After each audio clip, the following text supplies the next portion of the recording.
الشیطان الرجیم بسم اللہ الرحمن الرحیم اہدنا الصراط المستقیم صدق اللہ مولانا العظیم وصدق رسولہ النبی الکریم الامین ونحن علی ذلک لمن الشاہدین والشاکرین والحمد للہ رب العالمین۔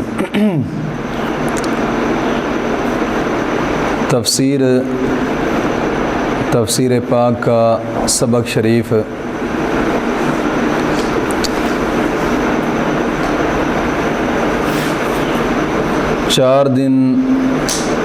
تقریباً 4 دن بعد پڑھا جا رہا ہے، کیونکہ 4 دن تفسیر کے سبق کی چھٹیاں ہوئی ہیں اور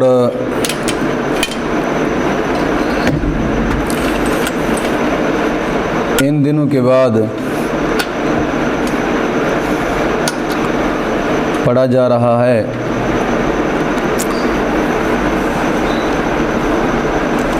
آج سے جو ہم نے سبق شروع کرنا ہے وہ ہے کہ سورۃ فاتحہ آج شروع کرنی ہے، چونکہ بسم اللہ اور اعوذ باللہ کے مسائل اور تمام تفصیلاً آپ سماعت فرما چکے ہیں۔ سورۃ فاتحہ کے متعلق چند باتیں غور طلب ہیں۔ ایک یہ کہ سورۃ فاتحہ کے کتنے نام ہیں، دوسری کہ اس کا شان نزول کیا ہے، تیسری بات کہ سورۃ فاتحہ کے فضائل کیا ہیں، اور چوتھی ہے کہ اس میں مسائل کیا ہیں۔ یہ 4 باتیں غور طلب ہیں اور ان چاروں باتوں پر ہی غور کرنا چاہیے۔ سب سے پہلے بات کہ سورۃ فاتحہ کے کتنے نام ہیں، یہ ذہن نشین کر لینا چاہیے کہ سورۃ فاتحہ کے کل 20 نام ہیں۔ سورۃ فاتحہ، اسی سورت کو فاتحۃ الکتاب بھی کہا جاتا ہے اور اسی سورت کو ام القرآن بھی کہا جاتا ہے، تیسرا نام، اور چوتھا نام ہے سورۃ کنز، اور 5واں نام ہے سورۃ وافیہ، اور 6واں نام ہے سورۃ کافیہ، 7واں نام سورۃ شافیہ، اور 8واں نام سورۃ شفاء، اور 9واں نام ہے سبع مثانی، 10واں نام ہے سورۃ نور، 11واں سورۃ رقیہ، اور 12واں نام سورۃ الحمد، اور 13واں نام سورۃ الدعاء، 14واں نام سورۃ تعلیم المسئلہ،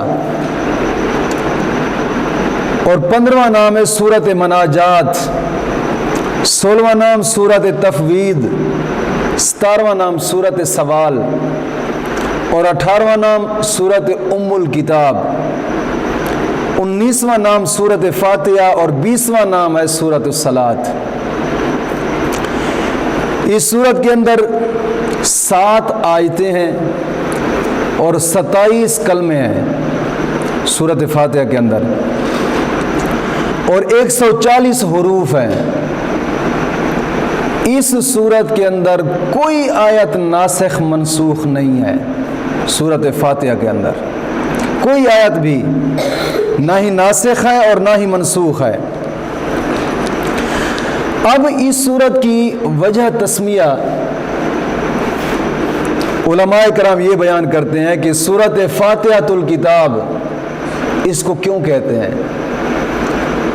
فاتحۃ الکتاب اس لیے کہتے ہیں کہ اس سورت سے قرآن پاک کو شروع کیا جاتا ہے، اور اس کے لیے بعض روایات کی روح سے سب سے پہلے یہی صورت ہی اتری تھی۔ بعض روایات کی روح سے، وہ آگے آ کر میں جناب جی اس پر بحث کرتا ہوں۔ سب سے پہلے یہ جو نام ہیں ان کی وجہ تسمیہ سماعت کی جائے اور سنا جائے غور سے۔ سورۃ الحمد اس لیے کہتے ہیں کہ اس سورت کے شروع میں لفظ الحمد آیا ہے، اس لیے اس کو سورۃ الحمد کہا جاتا ہے۔ اور جو دوسرا نام ہے سورۃ ام القرآن، ام القرآن اس کو کیوں کہتے ہیں اس سورت کو؟ اس لیے کہ ام کے معنی ہوتے ہیں اصل، جڑ، یہ ام کے معنی ہوتے ہیں۔ سارے قرآن کی اصل سورۃ فاتحہ ہے، یہ اصل ہے، اس لیے کہ جتنے مضامین پورے قرآن پاک کے اندر آئے ہیں وہ سارے مضامین اجمالاً اس سورت کے اندر ہی بیان فرمائے گئے ہیں، سورۃ فاتحہ کے اندر۔ اور قرآن پاک سے اس سورت کو وہی نسبت ہے کہ جو جناب علی بیج کو درخت سے نسبت ہوتی ہے، جیسے بیج کے دانے کے اندر پورے کا پورا درخت چھپا ہوا ہوتا ہے، درخت کی شاخیں بھی، درخت کے پتے بھی، درخت کے پھل بھی ایک بیج کے اندر چھپے ہوتے ہیں، ایسے ہی پورے قرآن کے مضامین جتنے بھی ہیں وہ سورۃ فاتحہ کے اندر ہی چھپے ہوئے ہیں۔ اور تیسرا نام ام الکتاب، ام الکتاب اس سورۃ فاتحہ کو اس لیے کہا جاتا ہے کہ ساری آسمانی کتابوں کے تقریباً سارے مضامین ہی اس سورت کے اندر آ گئے ہیں، اس لیے اس کو ام الکتاب کہا جاتا ہے۔ عقائد، اعمال وغیرہ سب اس میں موجود ہیں، خدا کی ذات، صفات اس میں موجود ہیں، اس کی معبودیت اور اس کی بے نیازی، بندے کی عبدیت، نیاز مندی، سب جناب جی اس میں موجود ہیں، اس لیے اس کو ام الکتاب کہا جاتا ہے۔ اور اگلا نام ہے اس سورۃ فاتحہ کا سبع مثانی۔ سبع مثانی اس سورت کو اس لیے کہا جاتا ہے کہ اس سبع مثانی لفظ کے معنی ہے 7 مکرر آیتیں، 7 مکرر آیتیں۔ چونکہ اس سورت کے اندر 7 آیتیں ہیں اس لیے اس کو سبع مثانی کہا جاتا ہے۔ اور دوسری بات یہ ہے کہ یہ سورت 2 بار نازل ہوئی ہے، سورۃ فاتحہ 2 بار نازل ہوئی، اس لیے بھی اس کو سبع مثانی کہا جاتا ہے۔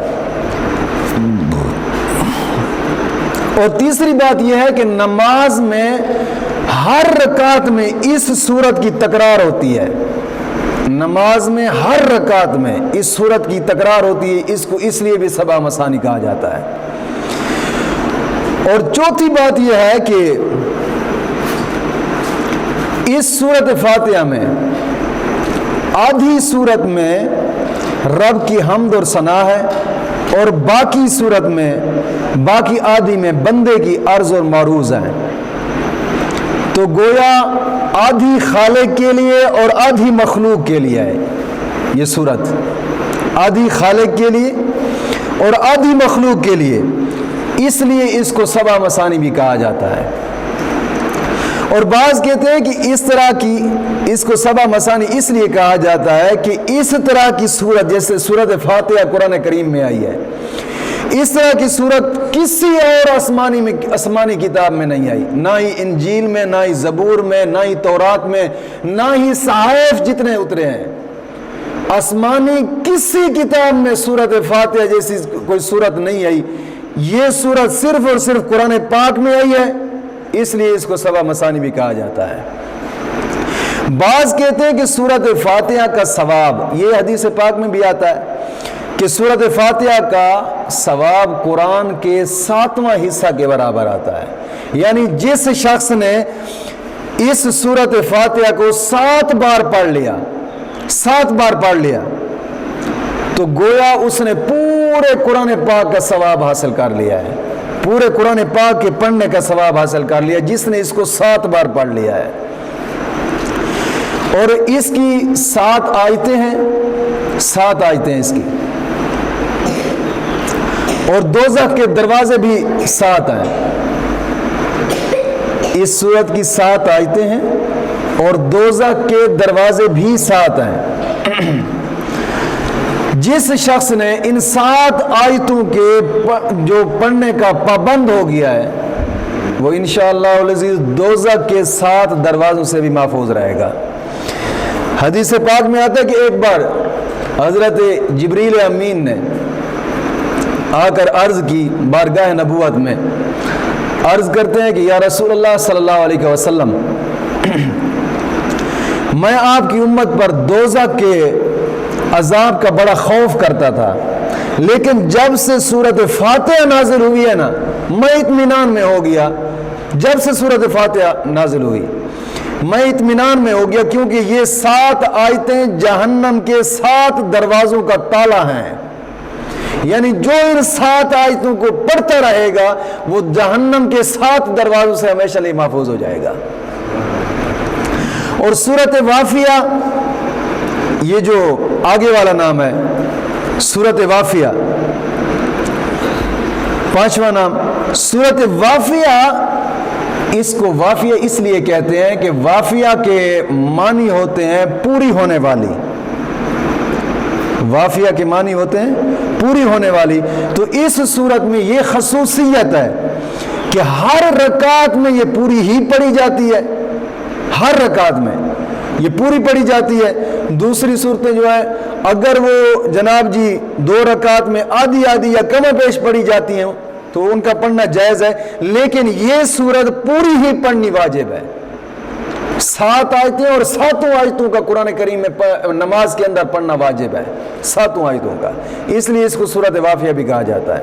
اور سورۃ کافیہ، اگلا نام جو سورۃ کافیہ ہے، سورۃ کافیہ اس کو اس لیے کہتے ہیں کہ یہ دوسری صورتوں کے بدلہ میں کافی ہوتی ہے، دوسری صورتوں کے بدلہ میں یہ کافی ہوتی ہے، اس لیے اس کو سورۃ کافیہ کہا جاتا ہے۔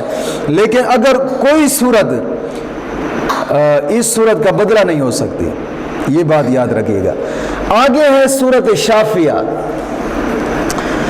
سورۃ شافیہ اس کو اس لیے کہتے ہیں کہ یہ زہر اور سینکڑوں بیماریوں کی، جناب علی سینکڑوں بیماریوں کا علاج ہے، اس لیے اس کو سورۃ شافیہ بھی کہا جاتا ہے۔ ایک صحابی نے دیکھا ایک آدمی جناب علی مرگی کے دورہ میں گرفتار تھا، مرگی کے دورہ میں ایک آدمی گرفتار تھا، تو ایک صحابی نے دیکھا، جا کر اس کے کان میں سورۃ فاتحہ پڑھ لی، مرگی کی بیماری سے ہمیشہ نہیں وہ محفوظ ہو گیا۔ یعنی کہ مرگی کا ایک علاج ہے کہ مرگی والے شخص کے کان میں اگر سورۃ فاتحہ پڑھی جائے تو ہمیشہ کے لیے مرگی دور ہو جاتی ہے۔ یہ ایک، اس لیے اس کو سورۃ شافیہ بھی کہا جاتا ہے۔ نبی اکرم صلی اللہ علیہ وسلم کی بارگاہ میں جب عرض کی گئی کہ یا رسول اللہ صلی اللہ علیہ وسلم، یہ ایسے ہوا تھا کہ ایک شخص کو مرگی ہوئی اور اس کے کان میں سورۃ فاتحہ پڑھی گئی اور وہ شفا یاب ہو گیا، آقا کریم صلی اللہ علیہ وسلم نے فرمایا کہ یہ سورت ہر بیماری کی شفا ہے، یہ سورت ہر بیماری کی شفا ہے، جسمانی اور روحانی تمام بیماریوں کا یہ سورت علاج ہے۔ لیکن اس کے انشاءاللہ العزیز فوائد کے اندر اس کی تحقیق آتی ہے۔ بہرحال آگے سورۃ صلاۃ، اس کو سورۃ صلاۃ اس لیے کہا جاتا ہے کہ اس کا پڑھنا ہر نماز میں ضروری ہے، اس سورت کا، اس لیے اس کو سورۃ صلاۃ کہا جاتا ہے۔ اور آگے اس کا آخری نام ہے سورۃ سوال۔ سورۃ سوال کیوں کہتے ہیں اس کو؟ اس لیے کہ اس میں بندوں کو اللہ رب العزت سے دعا مانگنے کا طریقہ بتایا گیا ہے، اس لیے اس سورۃ فاتحہ کو سورۃ سوال بھی کہا جاتا ہے۔ تو جب دعا کرنی ہو تو پہلے رب العزت کی حمد و ثنا بیان کرے، پھر اس کے بعد اپنی محتاجی اور بندگی کا ذکر کرے، پھر اپنی حاجت عرض کرے اور دنیاوی حاجت کے مقابلے میں آخرت کی حاجتیں زیادہ مانگے۔ سورت شکر اور سورت دعا اس لیے اس کو کہا جاتا ہے کہ اس میں بندوں کا رب تعالیٰ کا شکر کرنے اور دعا مانگنے کا طریقہ سکھایا گیا ہے، اس لیے اس کو سورت سوال بھی کہا جاتا ہے، سورت شکر بھی کہا جاتا ہے، سورت دعا بھی کہا جاتا ہے۔